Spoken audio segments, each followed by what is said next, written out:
से नीर रे लागता कि बेधाता नो बैद के बोला दे माई रे तहाली कवन के सुइया जहर के लागवा। नमस्कार, वो देवता टोका टोकी। हम बनी राहुल रंजन और अभी हमारा साथ एगो कलाकार मौजूद बनी जौन की वो लोग गाना कुछ दिन पहले सुनले रहने लो। बहुत ही सुंदर यहाँ के गावे नहीं और बहुत ही सुंदर आवाज़ भी बा जौन की आज रितेश भैया के एगो गाना बा, बहुत ही दर्द वाला गाना हो जौन की अमरनाथ बाबू गा के सुनाएम।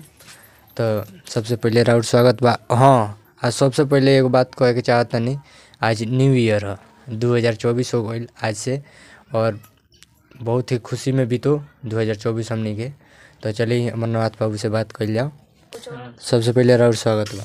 बहुत बहुत धन्यवाद। टोका टोकी के माध्यम से हमारा गाना गावे के मौका मिलल बा।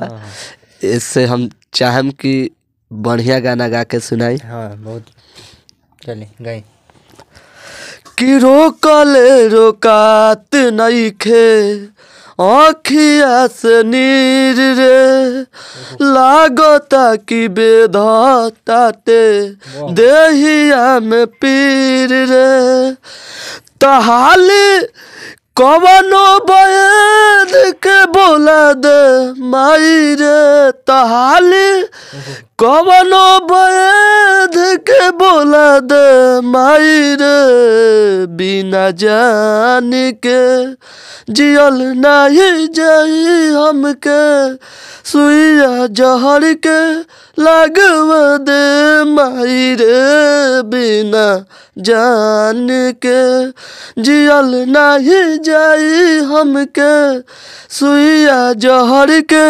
लागवा दे माई रे।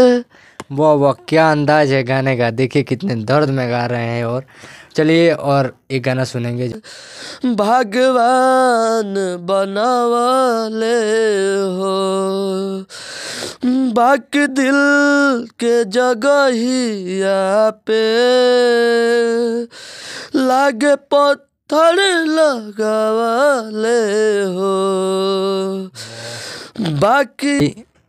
गुंजन भैया का गाना गा के सुनाई। इतना बदल गईलू कि यकीन न होला हो इतना बदल गईलू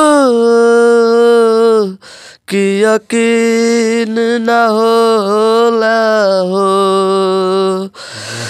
बिना टर पे जवानी गुजरे है गमगीन न होला हो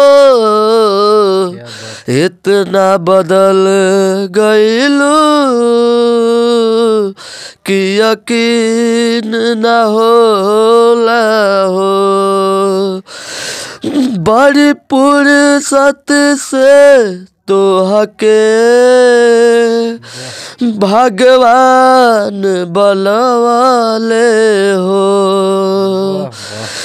बाकी दिल के जगहिया पे